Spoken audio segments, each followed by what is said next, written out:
Morning all of you. आज Republic day 26 जनवरी, जिसको उर्दू में यौम जमहूरिया कहा जाता है, जिसको ये कह लिया जाए कि जश्न यौम जमहूरिया, कि हम लोग एक तरीके से जश्न मनाते हैं। और हमारे असलाफ ने, हमारे बुज़ुर्गों ने, महात्मा गांधी जी और चाचा नेहरू जी, मौलाना अबुल कलाम आज़ाद, इन लोगों की कुर्बानियों को दोहराया जाता है। जब जब यौम जमहूरिया आता है, जब जब रिपब्लिक डे आएगा, उन लोगों के वाक़यात को दोहराया जाएगा, उन लोगों के हालात को दोहराया जाएगा और ये बच्चों को बताया जाएगा कि हमारे असलाफ ने किस तरीके से कुर्बानियाँ दी हैं अपने देश के लिए। ये सबसे बड़ी बात है।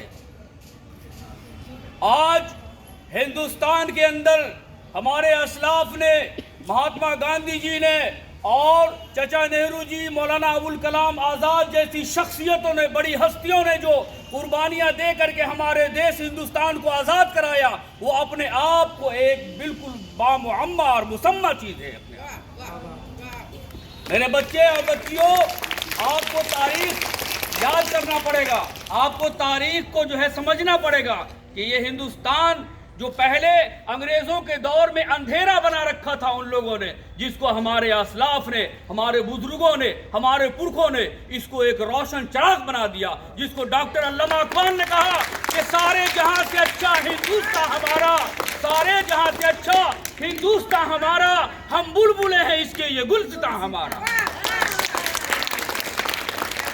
ऐसे नहीं मिली है हिंदुस्तान, हिंदुस्तान के लिए कुर्बानी दी है हमारे असलाफों ने, हमारे बुजुर्गों ने हिंदुस्तान के लिए कुर्बानी दी है।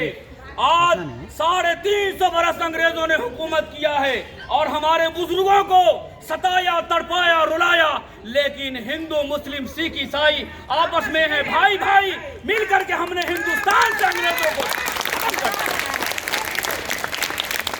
आज एक धागा को दिया जाएगा बच्चों, बच्चियां, एक धागा को दो तोड़ने आसानी से टूट जाएगा, दो धागा को दो आसानी से टूट जाएगा, लेकिन याद रखिए अगर 50 धागे के मोटे से रस्सियां बना करके दे दिया जाए और कहा जाए कि अब तोड़ो, तो कोई नहीं तोड़ सकता। यही हमारा भारत, महान हिंदुस्तान। इसलिए मैं अपनी इन्हीं चंद बातों पर अपनी बात को खत्म करना चाहता हूं। शुक्रिया, थैंक यू।